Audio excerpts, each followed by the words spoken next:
Inner Expeditions podcast.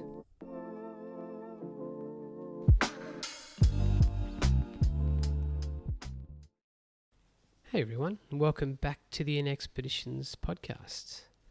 I'm your host, my name's Aaron Harvey, and I hope you guys had a great season off, festive season, and got to manage to spend some time with your families. This episode is a great one. I thought we'd start off the year thinking about our carbon footprint and any resolutions you might want to set in place for the future. So I've got Jess Smith from Ningaloo Bulk Foods in town.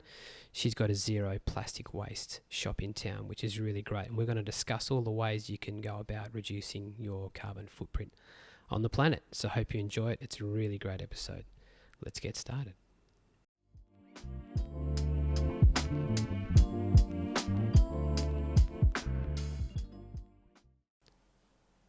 Hey everyone, and welcome back to the podcast. Today I've got Jess in. Welcome, Jess. Hi guys, thanks Aaron so much for having me here today. It's great to have you on board. I did a bit of a brief before the show with an intro just saying about your store in town. You have the Ningaloo Bulk Foods, which is great in encouraging plastic-free shopping and various other sorts of stuff. Yeah, that's it. So we're very fortunate to have started that store in 2019, March 2019, and it's been really well received so far. So yeah, and it's good. I mean, when we finally get a chance to have these stores in town like yours, it's good. It encourages recycling and less use of plastic, where we can bring our jars in and fill them up instead of buying disposable containers. And I know personally, I'm grateful that, you know, the whole COVID times, it hasn't affected the store. You know, you guys are still running, there's still support, and it's really cool that you guys have been able to weather that storm as well as become popular with the locals as well. yeah, no, we're very grateful that we've had a local support base that's kept us ticking through COVID and through our lowest summers that we have up here as well.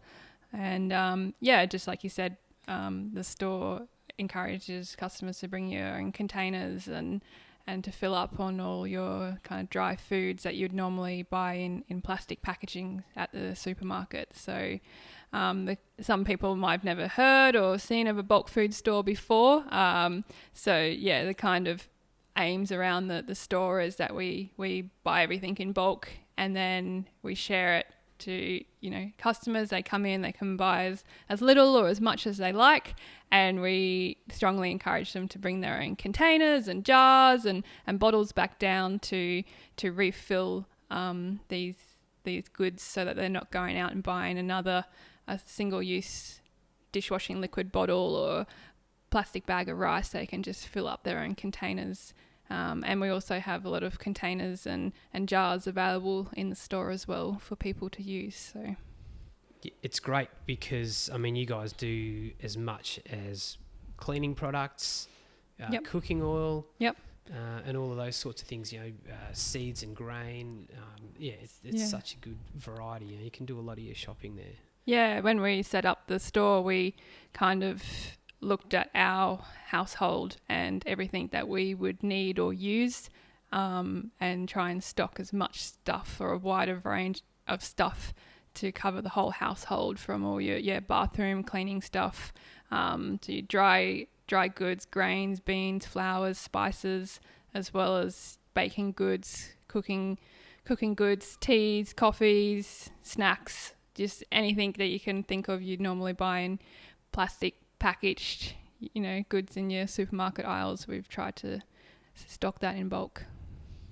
Well, the other side with everything else is, you know, you sell some sunnies that are more environmentally consciously made. Mm-hmm. You sell like vegan variety of things as well, like chocolate and stuff like that. Yep. So there's definitely health benefits there. And I know we've done it before. You can organise for people to get fresh produce as well. Yes, we do in the season when Carnarvon is producing a lot of their organic and local fruit and vegetables in Carnarvon, which is probably our closest farm supply.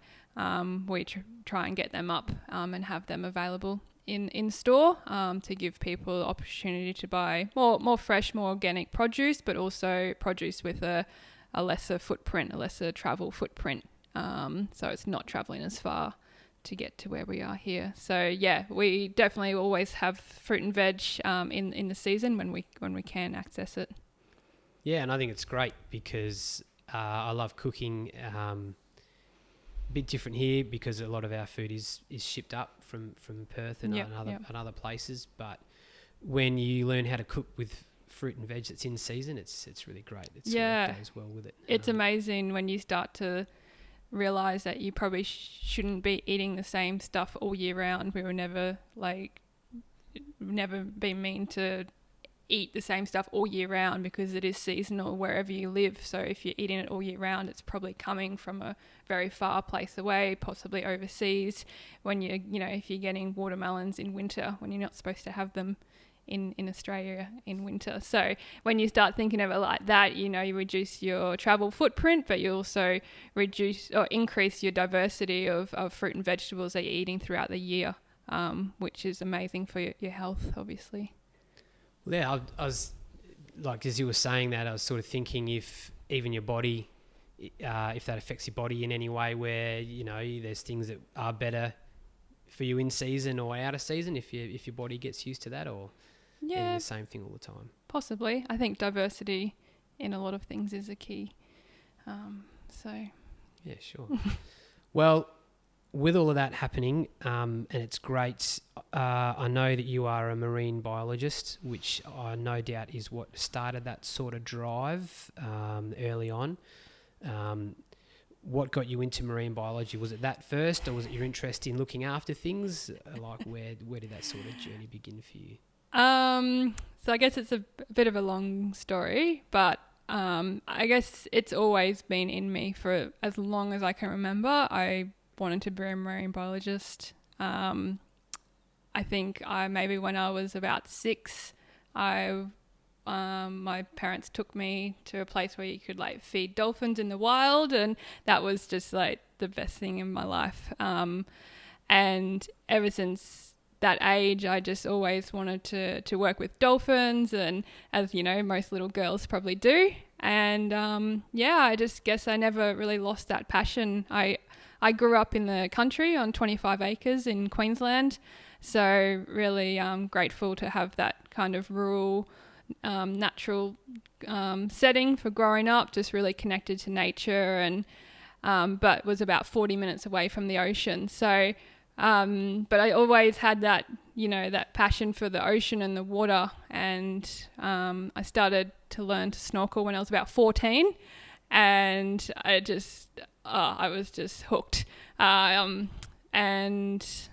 so then once I finished school, I decided to study marine biology, but in particular I studied zoology because I had an interest in animals and just absolutely loved all animals, but particularly the ocean. So I went through my degree at the University of Queensland and studied a Bachelor of Science with majors in zoology and marine science, and then continued on from that to do my honours in marine science, looking at dugong distributions in Moreton Bay in Queensland. So that was really cool.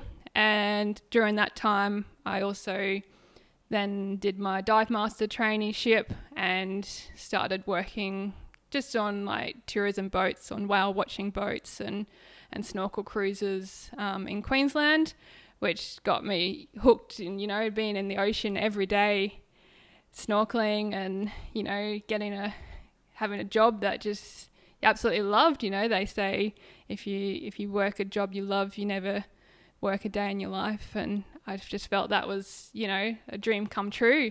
And then I had the opportunity to come over to Exmouth, to Ningaloo Reef, through an off chance, through a friend of a friend. And I'd never been to Western Australia before. I had no friends or family in Western Australia, but didn't really have anything holding me back in Queensland once I finished my honours degree. So yeah, I got a one-way ticket over to this tiny town called Exmouth in 2012, and was supposed to be here for 6 months for a season to work on the whale shark tour boats. and never left. That was 9 years ago. So and then I've just been so fortunate enough to work 7 years in the diving and tourism industry here in Exmouth, and some of the marine life and the animals that I have seen in that time, and the stuff that I've encountered, and what the ocean has given me being out here exploring the Ningaloo Reef for 9 years is just, it's still unbelievable, and I am forever grateful for those experiences I've had. In about 2016, I started a collaborative study with Project Manta to help them with their database on manta rays. Yeah, I've heard of those guys and know a few of those guys, So they kind of started up in Queensland through the University of Queensland, and so I had connections from working over there. We were obviously taking photos and IDs of researching whale sharks here in Exmouth, and nothing was really being done for manta rays. And I thought, well, hang on a minute, it's so easy to take. We're seeing all these amazing mantas, around Exmouth. They're obviously, this is a feeding and travelling ground for them. And I was lucky enough to start kind of monitoring the database in Exmouth here. So I started encouraging photographers and just the general public to submit photos into the Citizen Science Database here in Exmouth, and along with Fraser McGregor in Coral Bay. We then collaborated all the mantas from Coral Bay and Exmouth, and with help with a few PhD students, I was helping them on their work up here, looking at the mantas in the Exmouth Gulf as well. So, really got to bring that kind of scientific background and knowledge into the marine tourism field that I was working in, and really increased the database for mantas here. But it was probably at that point that I was constantly, swimming and snorkeling with these amazing animals, and mantas aggregate on tide lines. Yeah. And on tide lines you have, aggregation of what they're eating, like plankton, but you also have an aggregation of whatever else is floating in the ocean, which is a lot of plastic. So there I was swimming along, along the Ningaloo Reef, this World Heritage pristine coast with mantas and whale sharks and whales, and I would be swimming past pieces of plastic and picking up plastic out of the ocean every day. And we are very fortunate to not have, a large presence of plastic as they do in some places in Southeast Asia and around the equator because of the currents, but it's still there and it's still present. And I think that just really started like a switch, and I was like, here I am being so grateful and appreciative of these experiences with these amazing animals, and these plastic is in the water that we are creating, and I just knew I needed to do something more to help them. Yeah, so I guess directly through your experiences and being out there was where you saw this happening, and that's what sort of started that thought for you to start changing things, or at least being more aware of it, at least for a start. Definitely. So it kind of then just started looking at our personal use. So I thought, well, if there's obviously a plastic issue here, and you start learning more about plastic issues worldwide, and then so you look back at yourself and you start thinking, how can I start reducing my plastic use? And at that point, people were starting to swap out plastic water bottles for like stainless steel bottles, and maybe I think I had a coffee keep cup by then already. But once you start thinking about it, you realize that there's so much more plastic that you can swap out. So we just started making really small changes in our daily lives. Like, we were using body wash in a plastic bottle, and that was one of the first changes, and we simply just bought soap instead of a plastic bottle. And I guess it just went from there. So every single time we had to buy, a new product, we just decided to try and make a better or conscious choice of that product, or if we needed it at all. And I guess that's just kind of where it started, way before we started the shop even. Yeah, for us, we definitely started looking along those lines, and even just small things like you say, like, not using a bin bag anymore. We stopped doing that because they're just a killer. And yeah, it means washing the bin out every now and then.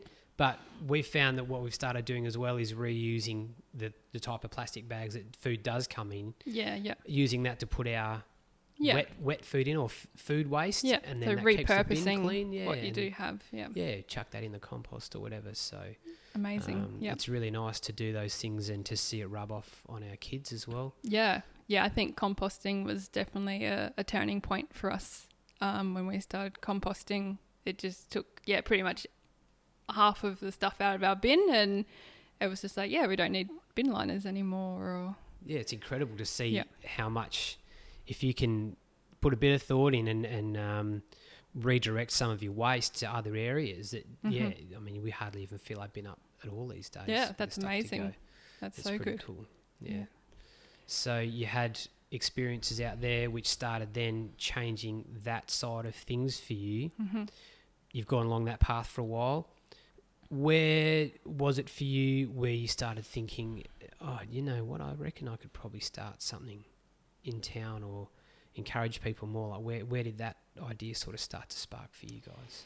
Yeah, so I guess we were on that journey of reducing our plastics, and we literally got to a point where we changed or stopped using all the stuff we possibly could, until we got to a point that we couldn't change anything more, but we still had to buy plastic to eat. There was no other options here. Yeah, because I think even then, like, there's no recycling in town. No. I think, So that was the other thing. Like, there was definitely no recycling, and so everything that we were consuming, everything we were bringing into the household was going straight to landfill, and our landfill is only less than 5 kilometres from the ocean here in Exmouth. Yeah, that's right. I think maybe closer. I think it's closer than that even. Yeah. So we thought, well, how do other people live a zero waste lifestyle? And we started looking into like this other alternative, how people take their containers and jars to fill up, but we didn't have that option here, and being isolated at that point, the closest bulk food store was 1,200 kilometres away from us, so that wasn't really an option. And I was very fortunate to meet very like-minded people. There was one particular girl, her name was Abby. She came from Newcastle, and she had been living a zero waste lifestyle in Newcastle. This was early 2018. And she came to Exmouth for work for a season, and she was horrified that she couldn't, everything she needed she had to buy in plastic, or everything was not getting recycled, everything was going to landfill. So she started the idea of us doing like a community group, a community co-op almost, where it's just a small scale group of people, were keen to buy bulk amounts of stuff and share it. Unfortunately, due to a lot of issues with like council regulations, and then just people putting in time and trying to do volunteer stuff is hard when people, have their daily lives to go about. It just didn't kind of work. And Abby had gone back to Newcastle by now. And, I was already on this thought path that, we could be doing something more for, this amazing place that we live in, and to give back to the ocean pretty much for everything that it had given Jared and I over the last 10 years of the amazing experiences we had. So we thought, well, why don't we just do it? Like, why don't we just start a small bulk, little bulk food business. And at that point, there was a bit of interest from the community, a lot of people talking, and that could possibly support it. And we thought, why not? So I turned on my my study brain again, and had to pretty much go back to learn how to start a business. Yeah. And that was good and challenging at the same time. I mean, yeah, that would be daunting, and like starting a business in its own right is yes. daunting as a new potential business that you've never done before. Yeah. Or even just starting off, but then also, is this town ready for something like this? Yeah. As a double sort of. Yep.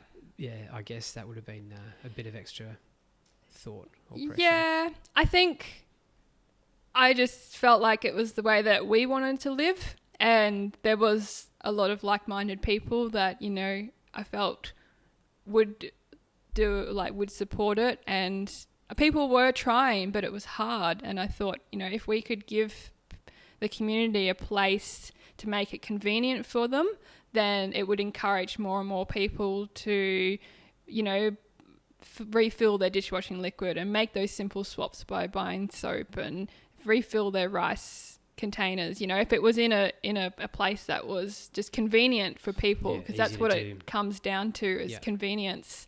So we thought, let's just do what we could. And fortunately with Jared, my husband, he's a very, very handy. So, he helped with a lot of the building and the physical shop. And then, I did all the background and organising and research and made it all happen. Yeah, made it all happen. But just very fortunate in the way that it all happened with where we ended up being located, and we could, ended up being a kind of a lot bigger shop and bigger business than I initially thought it would ever be. Yeah. Well, I mean, I know we're super grateful that you guys have done it. And it's nice. It's like a little experience to go in, you bring your basket with your jars in and you fill it up, and you can bring the kids and they enjoy it too, which is a direct, I guess, for them is to be involved with it at an early age. It sort of almost comes naturally for them. Yeah. So because we're kind of on the back of generations where that just wasn't in the thought process. It was just, obviously the oil industry had taken off, and, machinery and all that stuff. So there were generations where it really boomed, and that was just the way it was just comfort and convenience. Yep. Where now we're being made so much more aware of our impacts on the planet. Yeah. And there are choices that we can make, and we're aware of being able to make choice and make change for moving forward and leaving, maybe possibly, hopefully reversing some of the damage that we've done. That's exactly right. We haven't always had plastics. Plastics only kind of initiated into the mainstream communities by about mid-1950s. But then we're looking at generations now, like our parents' generations always grew up with plastic, and we always grew up with plastic, and that was just the way it was. It was just convenient. But now through, I guess, social media and a lot of other social platforms, these disturbing pictures of plastic all around the world is, becoming more forefront in our mind, and it's hard to just, out of sight, out of mind. We are seeing it, and once you see it, it's hard to not see it. And I think a point that you were saying is, we can become a bit more conscious of it. And I think what's really important to understand is possibly not everyone and everywhere in the world don't have these choices. We are very fortunate in Australia that we do have a lot of choices, and we have a choice of where we spend our money and what we do or not buy. And I think what's really important that, we as a society that do have a choice, we can have that impact of what we choose to buy, because not everyone does. But if if you're listening to this podcast, or you live in Exmouth or anywhere in Australia, you have that choice, and it's almost like you have a responsibility to choose for the best choice. Well, what I think with a town like Exmouth is obviously there's such a huge focus on the ocean because it's a tourist destination and people spend a lot of time and people love the ocean with surfing and diving, fishing and everything. So people do take that into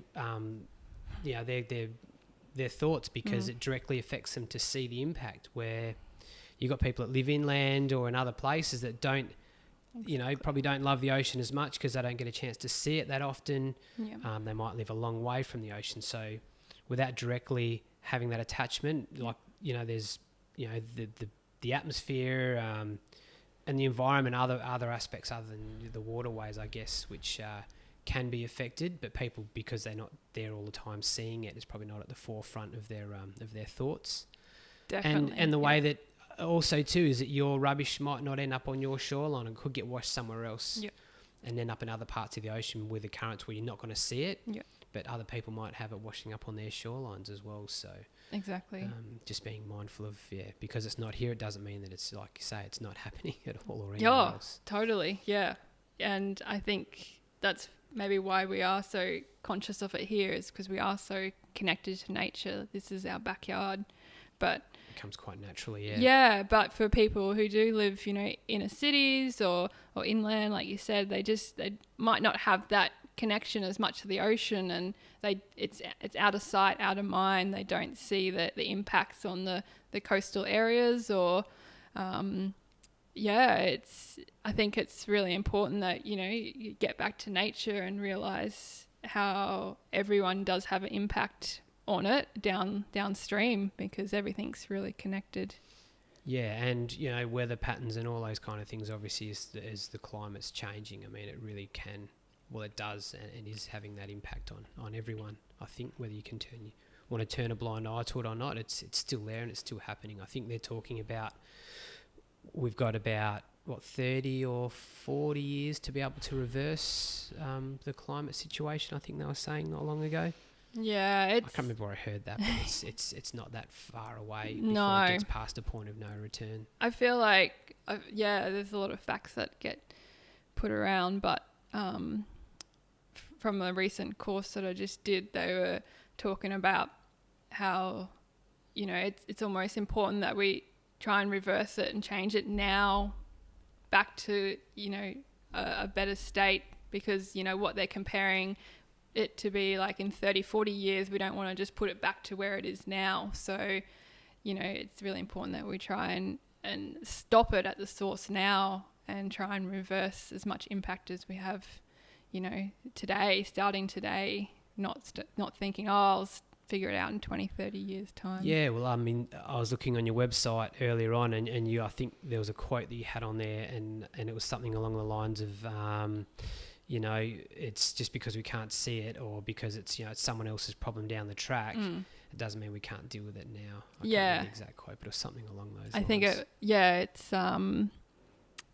I think you're talking about the one that says I can't. I'm just trying to find it here. The greatest threat to our planet is the belief that someone else will save it. Yep, that's the one. I mean, that's like saying, screw your grandkids kind of thing. Yeah, that's just it. If we can't take action in our own lives, you can't just leave it up for everyone else to do it themselves. I think you've got to take responsibility for your own existence, and definitely, not just leave that sort of dirty work to anyone else. Definitely. There's it's good because that kind of goes straight into, you mentioned you just did a 6-week plastic pollution course with UWA. Yeah.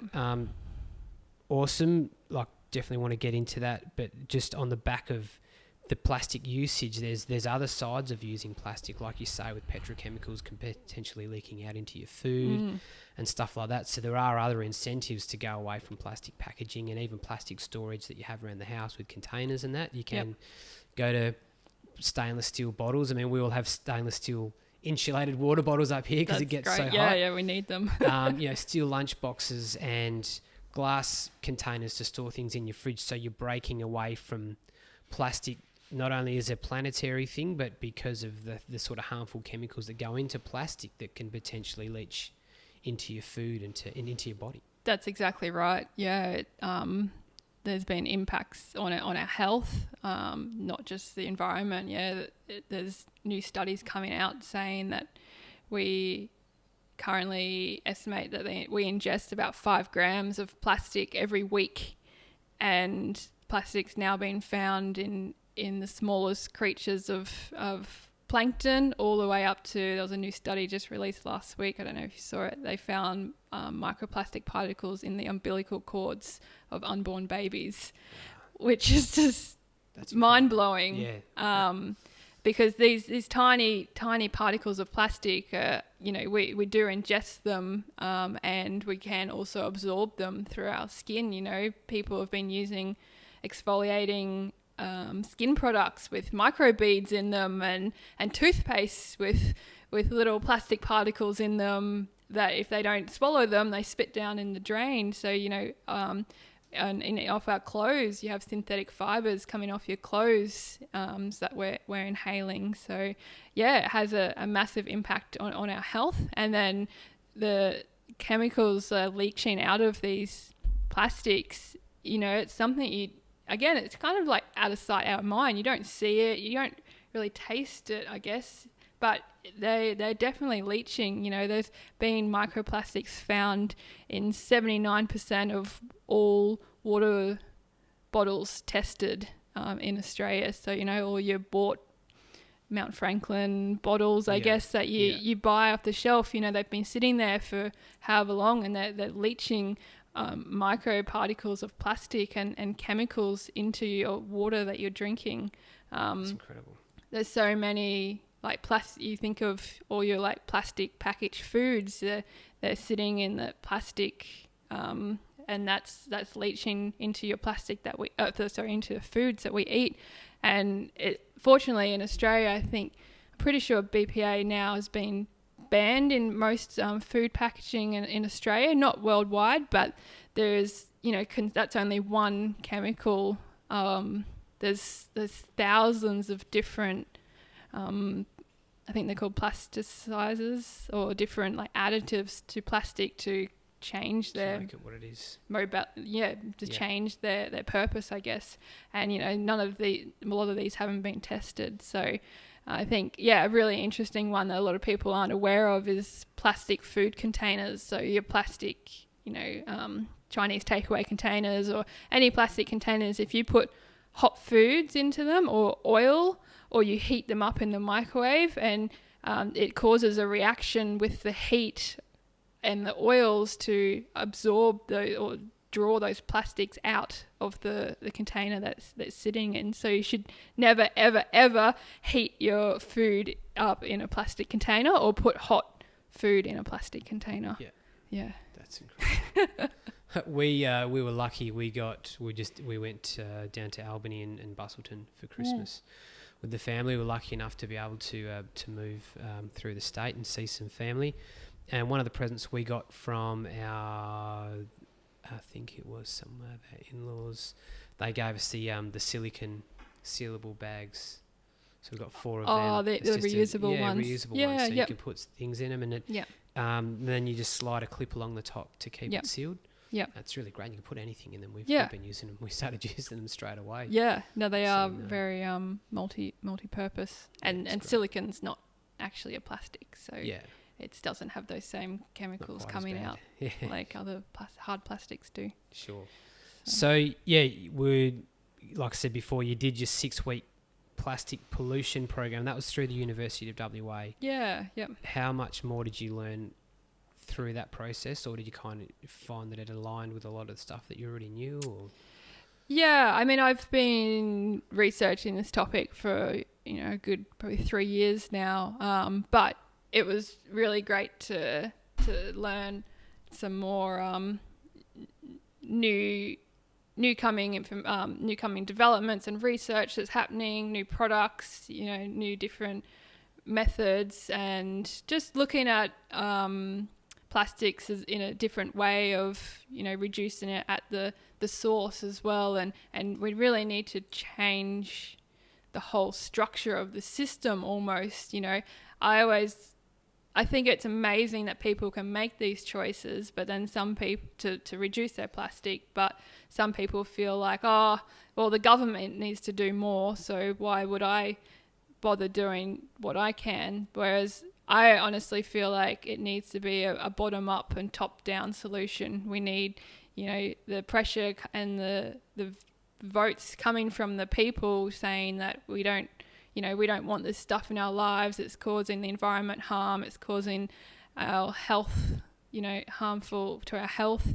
And the pressure from that can increase the government to change, the supply and the structure of how it's all set up now, because we're in a structure and a society that's built around plastic, and it is hard to get away from that, So yeah, if there's enough people driving the change, then they kind of have to do something about it.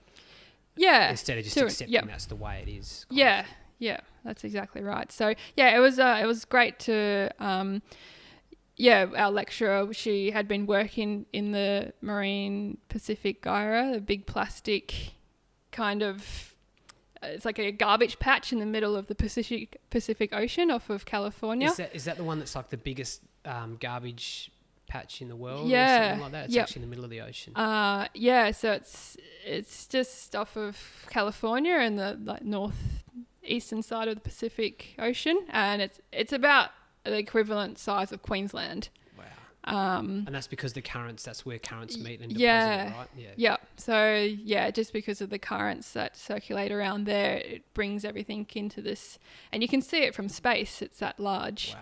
And so it was amazing talking to her experiences of being out there, as well as she had been working with seabirds in Brazil and South America that were dying due to ingestion of plastics. A lot of people have probably seen those photos, but it's estimated that over 1 million seabirds die every year from ingestion of plastics, because they pick up a lot of the plastics that they're floating in the water. They mistaken them for little fish or sardines, and then they take them back and they feed them to their chicks by regurgitating their food, and then the chicks are not getting a nourishing meal, they're just getting plastic, and they literally just die with a stomach full of plastic. So they're just almost wiping themselves out from birth, really, which is pretty much, yeah. That's a pretty good way to wipe anything out if you wanted to do it that way. So that's pretty awesome. Yeah, it's pretty confronting. So yeah, and she's looking at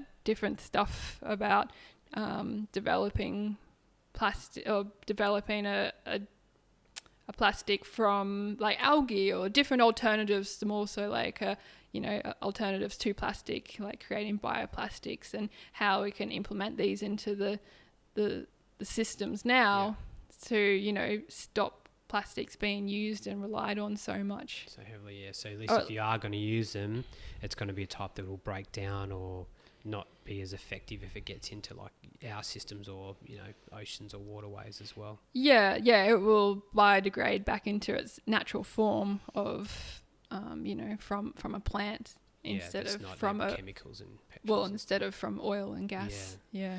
It's funny because when you're talking about it just before, recycling's great, and it's great that people are putting a product to a second use.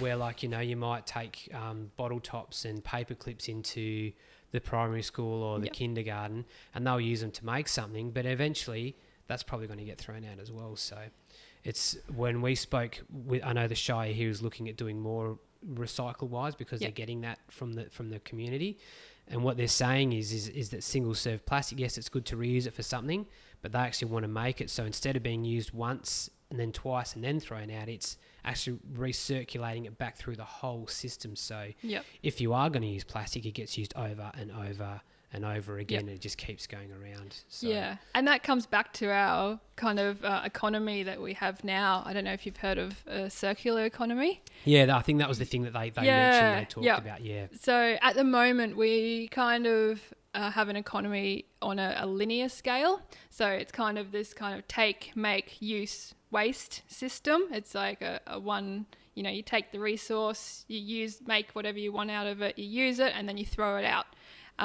Whereas, if we need to start looking at developing more of a circular economy and implementing this into our systems and our daily lives, and it kind of does just that. You design the product in a way that it can be used, and then it then gets collected and then gets recycled, upcycled, or however you want to redesign it to be then put back into the system again. So you're not having that waste at all pretty much coming out, because you're designing it at the start. At the very start, you're actually thinking, okay, where's this going to go once That's exactly it's served right. its first purpose, kind of thing, yeah. And when you start thinking of it like that, you can like think of heaps of stuff in your household as well. You know, you can be like, oh, I have a plastic like a bag that you might have had to buy for something. It's like, what else can I use it for instead of just automatically throwing it out? Or a lot of people used to just, throw out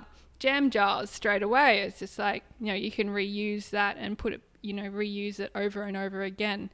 And I think it's really important we get that message through of, reducing and reusing before we recycle.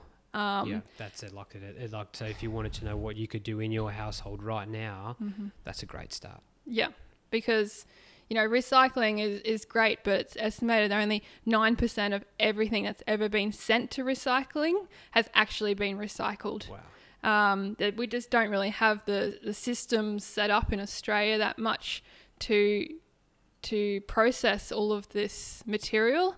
A lot of it, as you know, used to be shipped to China to be recycled. Of that, only 9% is estimated to actually have been recycled, or it's actually really been downcycled. You can't make a water bottle into a water bottle. It doesn't work like that. Okay. By the time that the plastics kind of like break up and they shred it all up, they have a lot of intense processes using water, electricity, energy to shred this plastic, clean it, and then it's what you call a lower grade plastic. So it generally will get used in things like synthetic materials for your clothing or something like that. So it's not really like if you throw it, definitely not one for one, no. And if you start, like you just said before, if even though we might recycle it and it gets reused, it's still going to end up somewhere, whether that be in landfill, in the environment, or the ocean. And I think one of the initial things that I heard when I was starting out my journey was every single piece of plastic that you have ever used or has ever been made still exists somewhere today in the world. That's exactly what I was going to mention. You read my mind. That's perfect, because it's all still out there. So you have that mindset of, I've recycled, it's done with, I feel good, and it's over there getting recycled, but it's going to end up somewhere. Whether it's on a shoreline or in a bird's nest, or it's ingested by an animal. So it's pretty incredible that it just keeps, it just doesn't break down. People think that it breaks down, but it actually just breaks up into tiny pieces of particles. I remember we lived down in Dunsborough for a while, and some friends of ours were pretty heavily involved with Sea Shepherd, and they'd organise a lot of beach cleans. And we went and cleaned a few beaches. And they said you could just about go to any beach in Australia, all over the world, and you find those tiny little plastic pellets that are used in most things, or like that will be melted down to use in something else. And, I thought that was just, whatever. I didn't really think too much of it back then. But, we would go and do beach cleanups, and you would find these tiny little plastic pellets. They're called nurdles. Nurdles, yeah. We'd find them everywhere. And I just couldn't believe they're everywhere. Yeah. It's just staggering. Yeah, I guess that's kind of the raw material of plastic. Right. And then manufacturers will take that and add their different chemicals to that to mold it into whatever function that they need it for. Yeah. And the problem with a lot of those nurdles, they come from China by ship, and there's been a lot of crashes and a lot of those ships overturned, containers falling off, even they might lose one or two every kind of trip, and then they end up in the ocean, along with millions of tons of plastic that's dumped into the ocean every year. Of international and country rules once you get a certain amount of distance out to sea, you can throw your Yeah. rubbish overboard. Yeah, you can actually throw it in the ocean. So That's pretty insane to think that, people are just thoughtlessly just thinking it's all good to still do that, I guess. yeah, we definitely need, that's something where legislation needs to come in, and education as well. Yeah. So Well, there's something I've been wanting to talk to you about, and that was your trip to Galapagos Islands. You went, I think, did you go last year or the year before you took a trip out to the Galapagos? That would have been... in January 2020, just before the world shut down. So lucky. very fortunate to get over there. That was kind of a dream for a very long time. I remember when I was about 10, I said I always wanted to go to the Galapagos, Ningaloo, and Lord Howe Island. So I've ticked two of them off the list now. And so for my 30th, we decided to head on over there, and it was a bit of a mission to get over there. I have heard that. It's a bit of a journey to get there, definitely the other side of the world from Exmouth. But it was an amazing journey, and we were fortunate enough to spend 3 weeks searching... stay on the Galapagos Islands.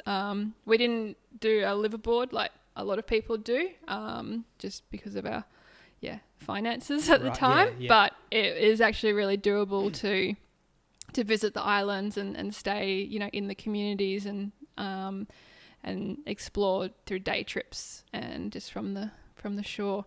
Sure. So how much were you doing that was, I mean, obviously living here, you know how to go about going and finding and doing your own thing, jumping in the water and snorkeling and diving, but how much of the trip was like organised charter compared to you guys just going out and making your own fun, I guess? Yeah.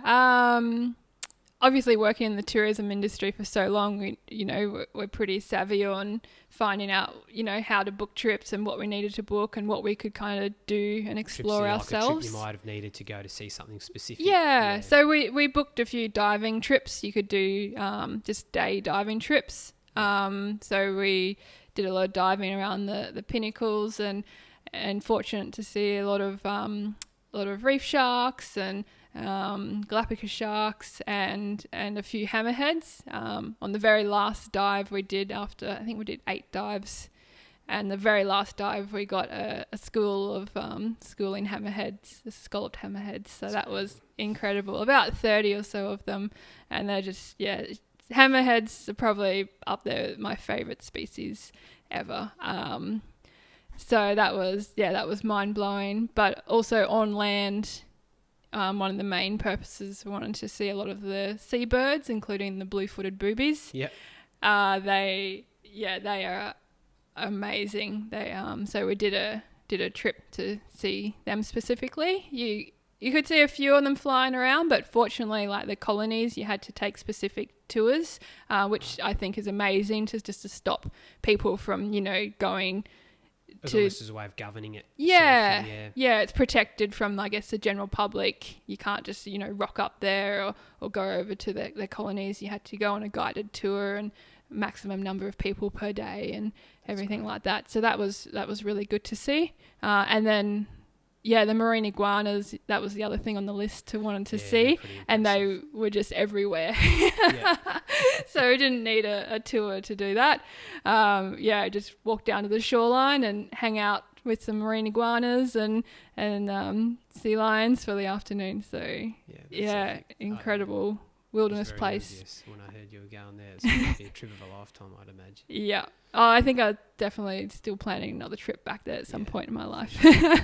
Because I heard something recently that there was a new type of iguana they found. It was on the rim of a dead volcano, a crater. Yeah. There's a new species, and they've got like pink, or they got pink in them or something like that. Yeah, they're like really bright pink. So there's actually 5 species of iguanas that live amongst the islands. The most common ones are the marine iguanas, the blackish ones, but they've got a yellow one as well. I can't remember off the top of my head what it was called, but it was like bright yellowy orange, and they lived on the same island as all the blue-footed boobies, so that was pretty cool. And then there was one species that I think they discovered in 2015. Yeah, I don't know, it wasn't that long ago. On a little island off of the island of Isabella.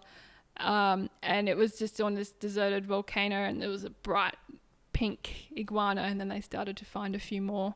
But it's only ever been found on that one island. Spot, because also isn't there the land turtles?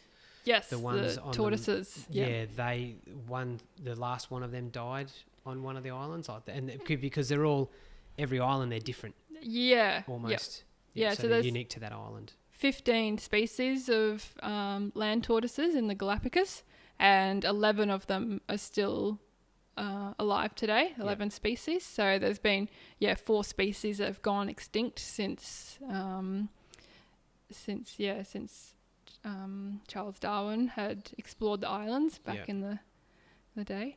So it's not that long ago, really. No, and but we still got to see a lot of the tortoises. I think we saw about 3 different species, and they're kind of like our emus here. They do just kind of roam around. We had to stop on the highway for a tortoise that was crossing the road. Yeah, right. So they do literally just roam freely around the wilderness. Yeah. It's amazing over there.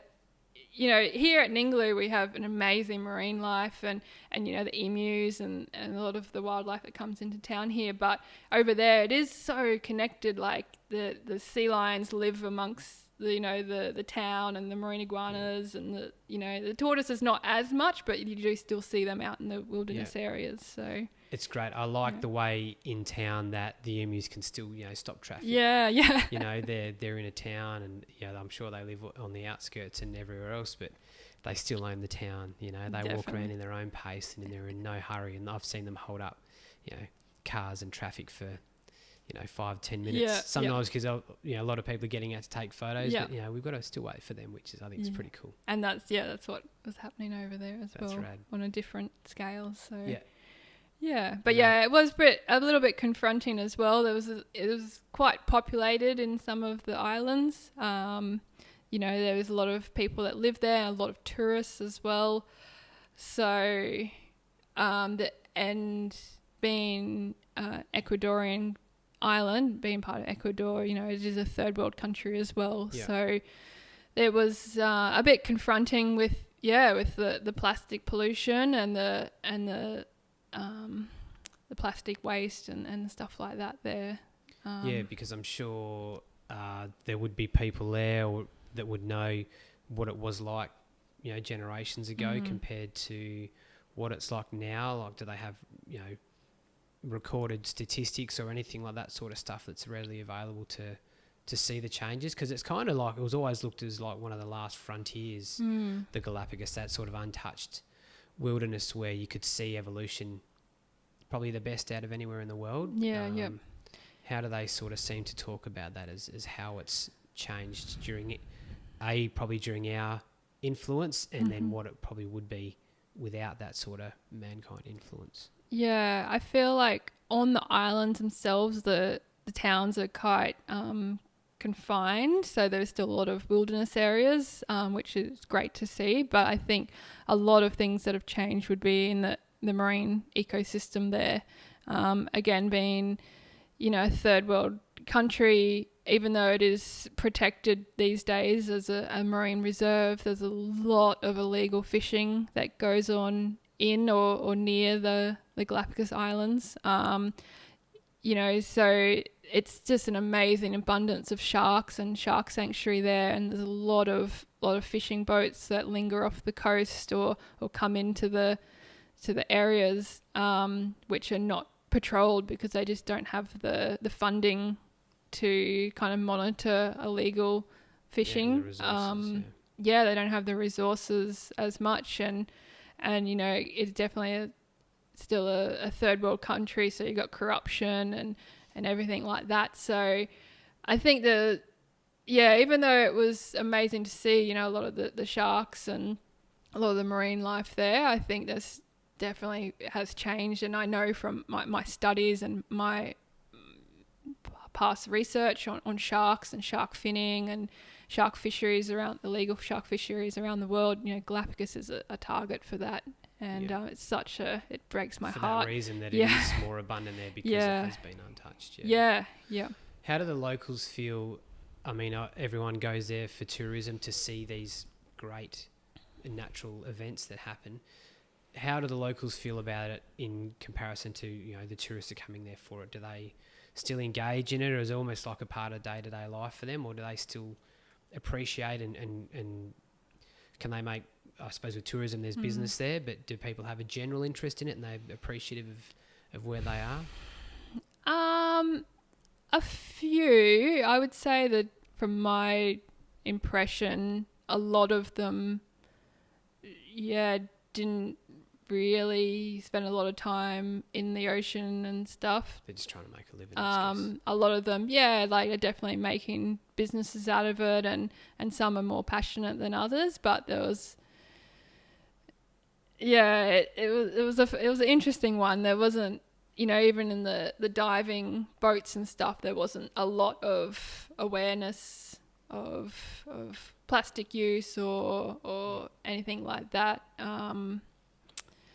But I guess that happens in Australia as well. Yeah, definitely. So, I think it's. But I think that they're happy that the tourists are coming there. And I think that they're happy to get business out of it. But I think it definitely needs to be a limit as well. Yeah, I like the one you said before about the what they were doing was limiting tours and tour sizes. It always worries you, I guess, because tourism itself has a massive impact on environmental situations with people coming here, obviously more boats in the water, people standing on the coral and things like that. It makes you wonder where, people will start capping things and saying, okay, enough's enough. We're happy to make what we're making, and it's not always looking to make more money all the time and capitalising on it. So it'd be interesting to see what the future brings there as well. Yeah, it'd be interesting to see how they've done through, especially COVID, with a lot of tourists not going there. If that's helped or the environment or hindered, obviously, the economy and the local businesses as well. So that will be interesting to see how they go. I know for some people, and even I know because Bali's been affected without the Australian sort of tourism, and some people are really enjoying it because they're not having these tourists coming in, and some tourists aren't super mindful about things. They're going on holidays to a destination, to go on holidays to relax by the pool and do what they want. So there's that sort of thing where yes, we're making money out of it, but also you kind of got to grin and bear it sometimes just for that buck. But we definitely need a balance because these people are coming to these places to enjoy the amazingness of the natural landscape, whether that be Galapagos or Exmouth or Bali, and if we don't look after them, then they're not going to be there in that's a right. decade or to see one day. 20, that's right. 30 years. Exactly right. Yeah, that's. But no, it's definitely an amazing trip. Very grateful to get over there. Yeah, well, I had a few other things here to cover, but we've done really well. The big one I was sort of looking at the takeaways from what we've discussed is those things to reduce your imprint. So if there's people out there thinking that they do want to make an effort, the small things you can do at home, like using jars. I mean, we use all of our glasses just about in the shelf, or the drawers are old jars. Yeah, they're kind of handy because you can pop the lid back on them. Good. Yep. They don't sort of spill anywhere. It's just those things that you can do right now. Turn around at home and start changing. Yeah, there's so many things you can do, and I say to people that want to start is just look at like individual things that you're buying in the shop, or you can even do like a waste audit where you kind of collect your rubbish for a few days or a week and see what's in your rubbish bin, and then you can kind of, if that's the plastic that you're using, how can you change that use, or what alternatives can you use? So that's a good way to start. But it's really about looking at individual items. Like if you're going to go to the shops and you have to buy shampoo or soap or something, it's like, oh, I normally buy it in a plastic bottle, but I could buy a bar instead and make that simple swap. And I think it's really important that people don't just waste what they already have. You definitely don't want to just throw out everything you have and start like a you're buying eco-friendly stuff because you're just causing waste. You want to, reduce your waste, so you use up what you have, and make an alternative purchase when you do need to purchase a new toothbrush.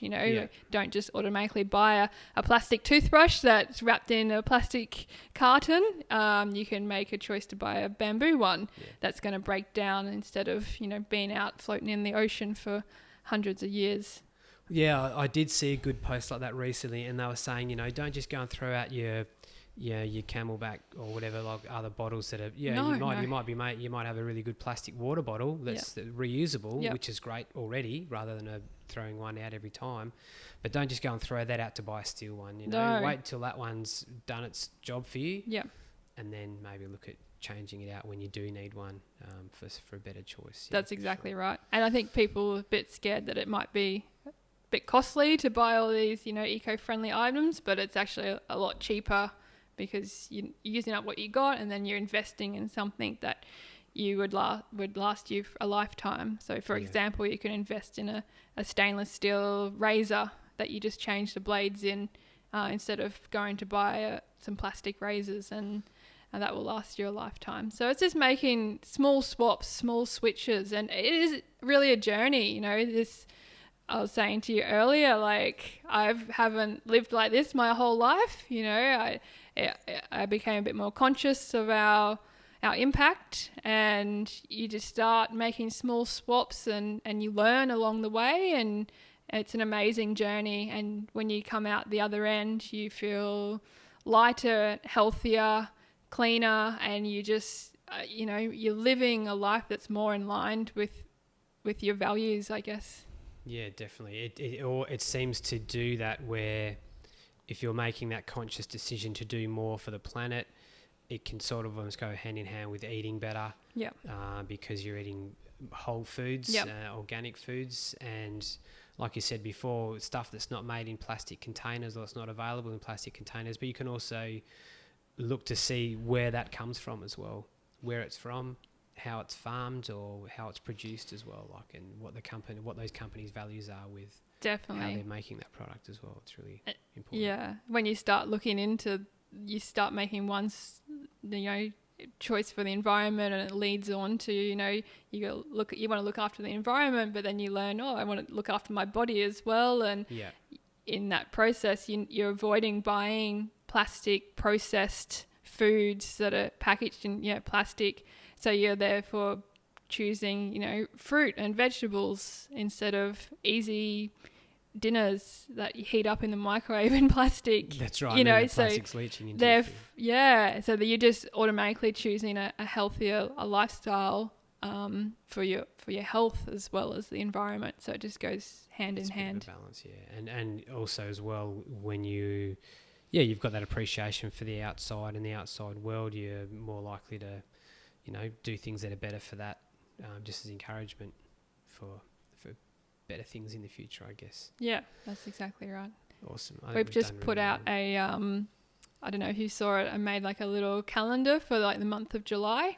Yeah. And then people can, that's some easy swaps to do. You can, head to our Facebook page just to see that if you like, or maybe you can link it. I'll definitely put some stuff up. I know people are pretty savvy on the social these days, so if they're looking on the socials, they just look for Ningaloo Bulk Foods. Yep.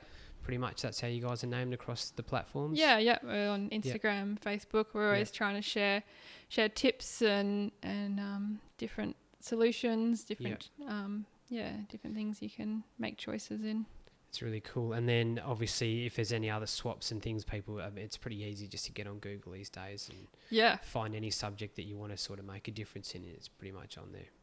Yeah, it's amazing what you can learn and find on the internet these days. Yeah, sure. And it's got a great flow and effect as well. Obviously with these decisions that we're making, I'm a parent, and it's nice to see that you're setting an example for your kids to sort of take that over and flow on as well. It's really nice. Yeah, that's amazing. Cool. Good work, Aaron. Awesome. Well, thanks very much again for coming in. It's great to give me your time. I know you've been busy with your studying lately and also keeping the shop running. But I know, super grateful for you for coming in to speak to us and to share your knowledge, just to start some change for people if they're thinking they want to go into the new year making a bit of a difference. It's really great, and thank you for doing what you're doing with the shop. It's great work, and I know there's so many people in town that appreciate it. No, thank you. I really appreciate being invited to come in today and share my story, and hopefully, that ripple effect can continue on. So, and really appreciate what you're doing, getting these amazing podcasts out there. So, well done. Thanks very much. Hopefully we can keep going. Right, we're going to wrap it up there.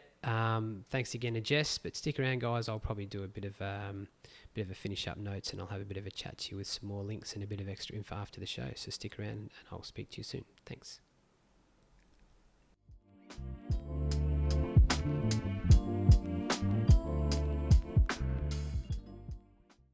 All right, well, there we have it. First episode of the season down. Hope you guys enjoyed it. I was a bit rusty, I'll admit, after about a month off. I think you can probably hear in the episode I forgot to turn the Wi-Fi off my laptop, and a little message popped in. I hope you don't mind that one. Really great takeaways from that episode. Awesome for Jess to come in. I'll post some more links when I release the episode on the Instagram.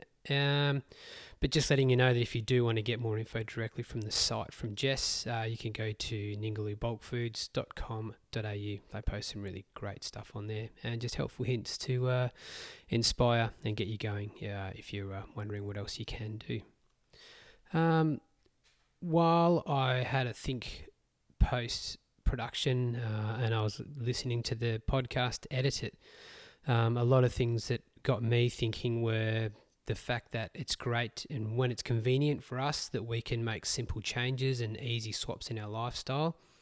But what really got me thinking was, if you're getting passionate and you're really getting rolling on this, is that where would you be happy to maybe do without a few things, or what part of your lifestyle would you be prepared to give up to help the cause of doing better things? So I really wanted you guys to have a think about that, and a little takeaway there. Just have a little think, and just think, hey, if it ever came to that, what would I be prepared to go without, or what sort of convenience would I be prepared to not have anymore? So that'd be really interesting. Have a little think.